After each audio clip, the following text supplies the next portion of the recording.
بسم اللہ الرحمن الرحیم۔ السلام علیکم دوستو، امید ہے آپ سب خیریت سے ہوں گے۔ دوستو چلیے شروع کرتے ہیں آج کی ویڈیو۔ قرآن مجید کی کس صورت میں ذوالقرنین کا تذکرہ آیا ہے؟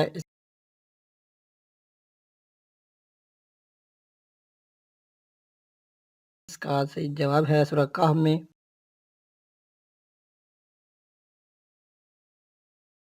قوم عاد کی طرف اللہ تعالیٰ نے کس کو نبی بنا کر بھیجا؟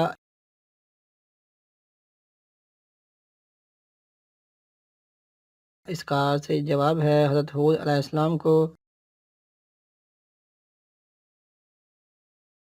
قوم مدین کی طرف کس کو اللہ تعالیٰ نے نبی بنا کر بھیجا؟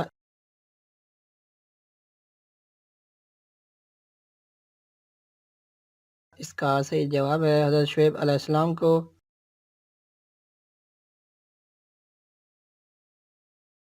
ابلیس کو زمین پر کہاں اتارا گیا تھا؟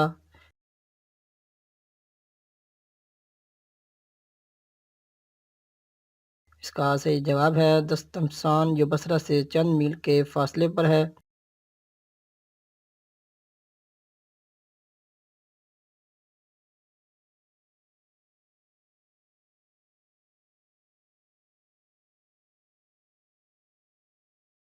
سبت کی جمع اسبات ہے۔ اسبات یعقوب علیہ السلام کی اولاد کو کہتے ہیں، جو 12 تھے۔ ان کو اسبات اس لیے کہتے ہیں کہ یا تو ان میں سے ہر ایک کی اولاد ایک سبت اور جماعت تھی، یا اس لیے کہ سبت اولاد کی اولاد کو کہتے ہیں۔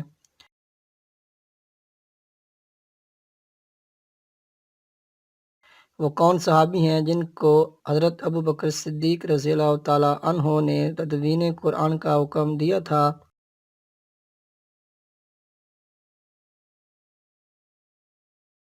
اس کا صحیح جواب ہے حضرت زید بن ثابت رضی اللہ تعالیٰ عنہ۔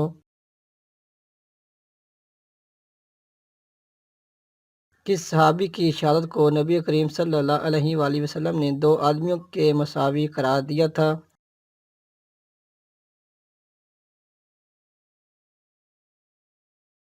اس کا صحیح جواب ہے حضرت خزیمہ بن ثابت رضی اللہ تعالیٰ عنہ۔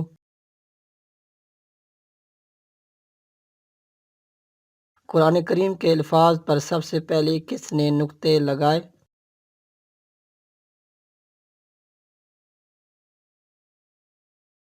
حضرت ابو الاسود دولی رحمۃ اللہ علیہ نے قرآن پاک پر نقطے اور اعراب حرکات لگانے کی ابتدا فرمائی۔ اس کے بعد حجاج بن یوسف کے حکم سے 3 حضرات حسن بصری، یحییٰ بن یعمر، نصر بن عاصم رحمہ اللہ نے اس کی تکمیل فرمائی۔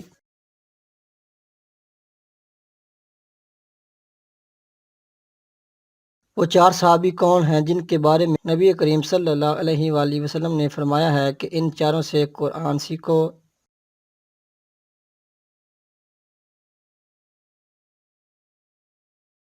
اس کا صحیح جواب ہے حضرت عبداللہ بن مسعود رضی اللہ تعالیٰ عنہ، حضرت سالم بن معقر رضی اللہ تعالیٰ عنہ، حضرت معاذ بن جبل رضی اللہ تعالیٰ عنہ، حضرت ابی بن کعب رضی اللہ تعالیٰ عنہ۔